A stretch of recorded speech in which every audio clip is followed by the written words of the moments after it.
Hello student, welcome to Sushil online classes. तो आज हम लोग सॉल्व करेंगे मॉडल एक्टिविटी टास्क गणित षष्ठम श्रेणी का। और ये अभी तक जो है हिंदी मीडियम के स्टूडेंटों के लिए एकमात्र चैनल है जिसमें हम एक्टिविटी टास्क को डिस्कस कर रहे हैं। तो प्लीज़ इसमें तुम लोग अपना सपोर्ट दो, चैनल को शेयर करो दोस्तों में अपने, जितने भी हिंदी मीडियम के स्टूडेंट हैं उसमें, ताकि और भी इस चैनल पे मैं काम कर सकूं और तुम लोग का जो है हेल्प हो सके। तो चलो वीडियो स्टार्ट करते हैं बिना किसी देरी के। तो देखो पहला क्वेश्चन क्या है कि निम्न प्रश्नों के उत्तर लिखो। अब देखो यहाँ पे बोला है कि 0.7 और 0.07 में क्या संबंध है, में संबंध क्या है। तो देखो यहाँ पे 4 ऑप्शंस दिया हुआ है। अब देखो यहाँ पे 0.7 है और यहाँ पे लेस देन का साइन दिया हुआ है, ठीक है। और ये है 0.07। तो देखो दशमलव के बाद यहाँ पे 7 आ जा रहा है। अगर हम इसको एक जैसा लिखें तो देखो, अगर हम पीछे में 2 डिजिट का अगर बनाना चाहें तो 0.70 मतलब दशमलव के बाद क्या है 70 है, और यहाँ पे देखो दशमलव के बाद क्या है 7 है। तो ये नहीं है, इसका संबंध सही संबंध नहीं है। दूसरा देखो यहाँ पे दिया 0.7 गुने 10। अगर हम 0.7 में अगर 10 गुना करते हैं तो ये आ जाएगा 7 आ जाएगा। और बोला है बराबर किसका, ये बराबर, तो ये कभी बराबर 7 जो है 0.07 के बराबर नहीं होता, तो ये भी इसका गलत है। उसके बाद देखो यहाँ पे दिया है 0.7, ये ग्रेटर देन का है, ठीक है, ग्रेटर देन का साइन है। तो 0.7 ग्रेटर देन क्या है 0.07, तो ऑप्शन सी जो सही है, ठीक है। अच्छा, तो ऑप्शन यहाँ पे सी हम लोग सही लिखेंगे। समद्विबाहु समकोण त्रिभुज। अब देखो समद्विबाहु समकोण, समद्विबाहु का मतलब हम लोग को पता है कि कोई भी त्रिभुज जिसका 2 भुजा जो है आपस में समान है, ठीक है, त्रिभुज का 2 भुजा। लेकिन यहाँ पे देखने वाला बात है कि यहाँ पे समकोण बोला है, इसका मतलब एक समकोण कैसा होता है, इस तरह से होता है जिसमें 90 डिग्री का कोण बनता है, तो ये हुआ समकोण। लेकिन यहाँ समद्विबाहु बोला है, मतलब इसका 2 जो बाहु है ये आपस में समान रहेगा, ठीक है। तो अगर ये 90 डिग्री है और जब भी किसी त्रिभुज का अगर 2 भुजा समान होता है तो उस 2 भुजा के आपस का जो विपरीत कोण होता है ना, वो कोण भी बराबर होता है। तो देखो ये अगर 90 हुआ, और हम लोगों को पता है कि त्रिभुज के तीनों कोणों का जोड़ क्या होता है 180 डिग्री होता है, ठीक है। तो अगर मान लो ये 90 है तो इन दोनों को जोड़ने से हम लोग को 90 ही लाना होगा, क्योंकि 90 + 90 तब ना 180 डिग्री होगा।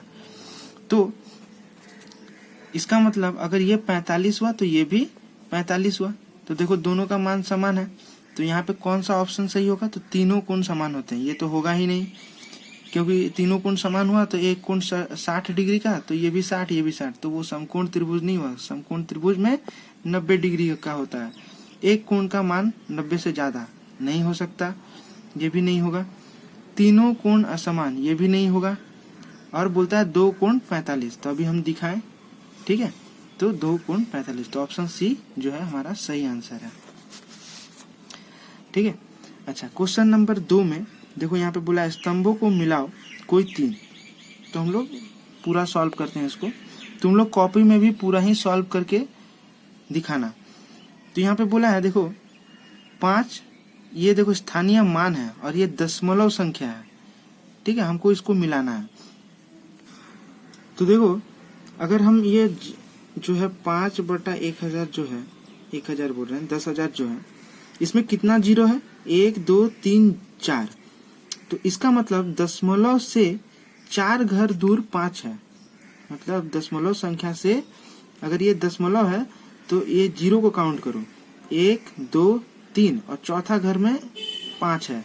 तो हमको ऐसा संख्या खोजना है कि यहाँ पे जो है चौथा जगह पे 5 कहाँ पे है। तो देखो यहाँ पे दशमलव के बाद 2 संख्या है, तो ये तो होगा नहीं। दशमलव के बाद 1 2 3, ठीक है, और चौथा जगह पर क्या है 5 है, तो ऑप्शन ए का यहाँ पे हम लोग लिख लेंगे, ये इसके समान है, हो गया। यहाँ पे दिया है 60, मतलब देखो ये दशमलव के आगे है, तो 60 कहाँ पे है ये हमको देखना है। तो इकाई दहाई, तो दशमलव के आगे इकाई और दहाई, तो ऑप्शन सी हुआ। यहाँ पे बोला 9%। देखो 9% मतलब क्या हुआ, यहाँ पे हम लिख सकते हैं 9/100। प्रतिशत का जब साइन हटता है ना तो 9/100 हो जाता है। तो अगर हम इसको लिखते हैं तो कैसे लिखेंगे, 0.09, मतलब दशमलव के बाद एक और दूसरा प्लेस पे 9 रहेगा। तो ये हमको देखना है। तो देखो यहाँ पे कहाँ है, ऑप्शन डी में देखो, दशमलव के बाद दूसरा प्लेस पे क्या है, 9 है। तो 3 का क्या होगा, ऑप्शन डी। 7,000 यहाँ पे है। देखो इकाई, दहाई, सैकड़ा, हजार, तो ऑप्शन ए के साथ 4 को हम इक्वल कर लेंगे। ठीक है, चलो क्वेश्चन नंबर 3 को सॉल्व करते हैं। यहाँ पे बोला है शीला की वर्तमान उम्र x है, 4 वर्ष पहले और 4 वर्ष बाद शीला की उम्र बताओ। तो बहुत ही आसान क्वेश्चन है, यहीं पे सॉल्व करते हैं इसको हम। तो क्वेश्चन नंबर 3 को, तो शीला का अगर मान लो, यहाँ पे इस तरह समझते हैं, मान लो कि अभी तुम्हारा उम्र 10 साल है। ठीक है, अभी तुम्हारा उम्र, वर्तमान उम्र कितना है, 10 साल है। तो अब बोला कि 4 वर्ष पहले, तो 4 वर्ष पहले तुम्हारा उम्र कितना होगा, 10 से -4 कर दोगे तो जितना आएगा, मतलब 6 साल, यही ना। और 4 साल बाद तुम्हारा उम्र कितना होगा, मतलब अभी 10 साल है तो 4 साल बाद कितना, हमको 4 साल बाद 14 साल के हो जाएंगे हम। तो यही कॉन्सेप्ट लगाना है। तो वर्तमान उम्र यहाँ पे लिखना कि शीला की वर्तमान उम्र कितना है, x वर्ष है। ठीक है, तो 4 वर्ष पहले, देखो उदाहरण को ध्यान में रखते हुए हमको सॉल्व करना है। शीला की उम्र कितना हो जाएगा, तो 4 वर्ष पहले शीला की उम्र, यहाँ पे हम लिखेंगे क्या, वर्तमान कितना है, x है। देखो वर्तमान में 10 था ना, तो 4 वर्ष पहले शीला की उम्र कितना हो जाएगा, x - 4 हो जाएगा, इतना वर्ष। ठीक है, और इसी तरह यहाँ पे अब नहीं लिख रहे, 4 वर्ष बाद शीला की उम्र कितना हो जाएगा। जैसे देखो 10 साल था मेरा वर्तमान उम्र, और 4 साल बाद कितना होगा, तो हाँ यहाँ पे वर्तमान उम्र कितना दिया हुआ, x दिया हुआ, तो x + 4 हो जाएगा। ठीक है, ये हमारा आंसर है। नेक्स्ट क्वेश्चन क्या है, क्वेश्चन नंबर 4 को भी यही सॉल्व करते हैं। बोला हुआ है एक पात्र में 1/2 लीटर जल है। ठीक है, तो एक पात्र में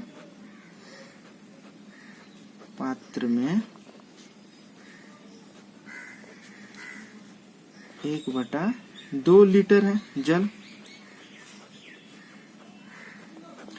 ठीक है, तो 7 पात्र में कितना होगा, तो 7 पात्र में 7 गुने 1/2 लीटर हो जाएगा, इतना जल होगा।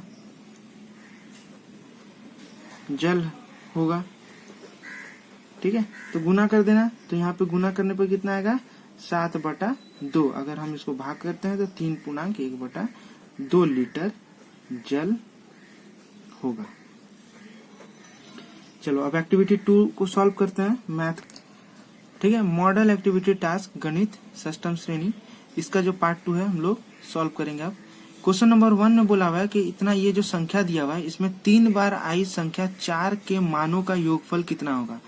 अब देख लो, यहाँ पे हम करते हैं कि इकाई, दहाई, सैकड़ा, हजार, 10,000, यहाँ पे पूरा नहीं लिख रहे हैं, द लिख रहे हैं और ह लिख रहे हैं, इसका मतलब 10,000। ठीक है, तो अगर हम यहाँ पे देखें, और भी लाख है, उसके बाद लाख है, उसके बाद 10 लाख है।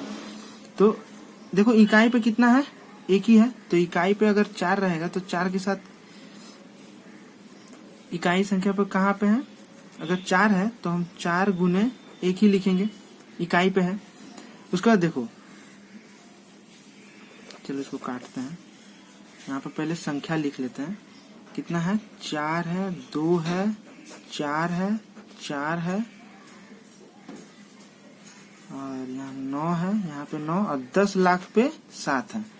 ठीक है, अब इस देखो यहाँ पे यहीं से देख लेते हैं, इकाई पे कितना है, 4 है ना, तो 4 के संग 1 गुना होगा, तो 4 गुने 1 मतलब 4 हो गया।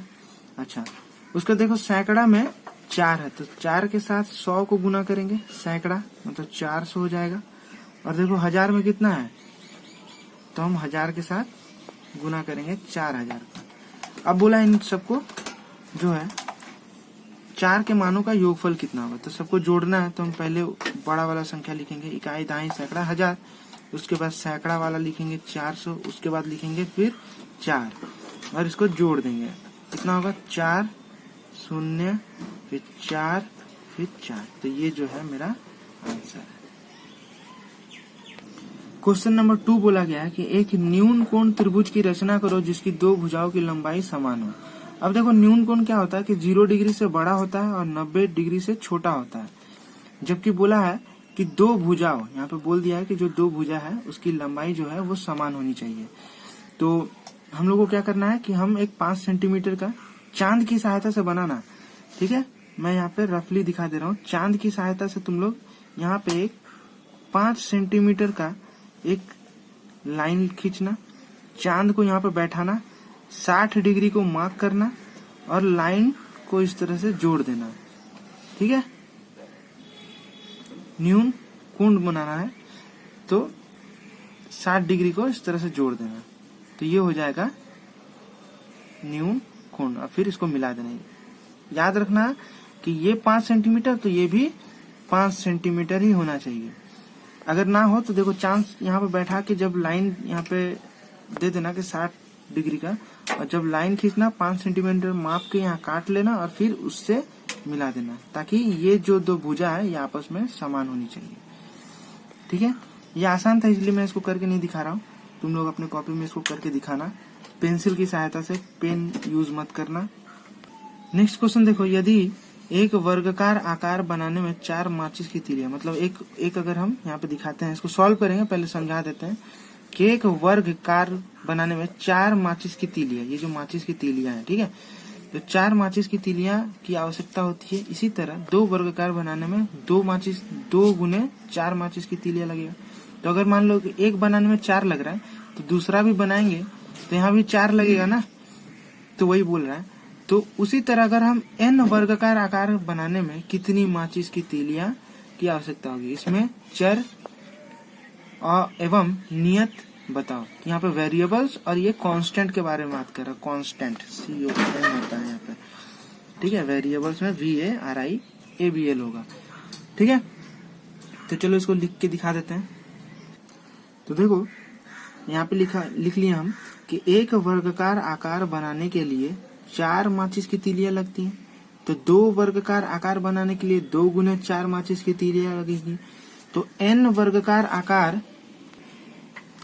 बनाने के लिए तब n गुने 4 माचिस की तीलियां लगेंगे, तो हम उसको लिख लिए 4n हो गया। अब यहाँ पे बोला है कि चर राशि कौन है और यहाँ पे कांस्टेंट कौन है, ठीक है। तो देखो 4n में n का मान कुछ भी हो सकता है। n हम 1 पकड़ सकते हैं, 2 पकड़ सकते हैं, 3 पकड़ सकते हैं, तो n बदल सकता है। तो ये जो है ना, ये चर राशि हो गया। और देखो 4 जो है वो स्थिर है, ये बदलेगा नहीं, ठीक है। तो हम यहाँ से लिख सकते हैं कि इस देयरफॉर इसमें 4 जो है वो नियत है और n जो है वो चर है। नेक्स्ट क्वेश्चन है, देखो एक तस्वीर बनाने के लिए समीर को 1 घंटा का 2/5वां हिस्सा का समय लगता है और उसी तस्वीर को बनाने में मीता को 1 घंटा का 5/12वां हिस्सा लगता है। तो दोनों तस्वीर बनाने के लिए किसमें कितना समय ज्यादा लिया। चलो इसको सॉल्व करते हैं। तो हम लोग यहाँ पे लिखेंगे कि समीर को समय लगता है, कितना लगता है, देखो वो पेंटिंग बनाने में, ठीक है। तो 1 घंटा का 2/5 हिस्सा, तो ये जो घंटा है ना, घंटा को हमको क्या कर लेना है कि मिनट में बदल लेना है। तो 1 घंटा में कितना मिनट होता है, 60 मिनट होता है, ठीक है। तो इसका का दिया, तो इसका मतलब गुना 2/5 हिस्सा, यही ना। तो 60 मिनट का 2/5 कितना होता है, 5 से अगर काटते हैं तो 12 × 5 = 60, तो 12 दूना 24 मिनट लगता है, ठीक है। 24 मिनट लगता है समीर को बनाने में। अब हम लोगों को तो मीता को कितना समय लगता है, 1 घंटा का 5/12 हिस्सा। तो फिर हम घंटा को मिनट में बदल लेंगे, यहाँ पे ये 60 मिनट हो जाएगा, गुने इसका 5/12 हिस्सा निकालो, तो 12×5 = 60, तो हो जाएगा 5×5 = 25 मिनट। अब प्रश्न में पूछा गया है कि किसको कितना समय ज्यादा लगा।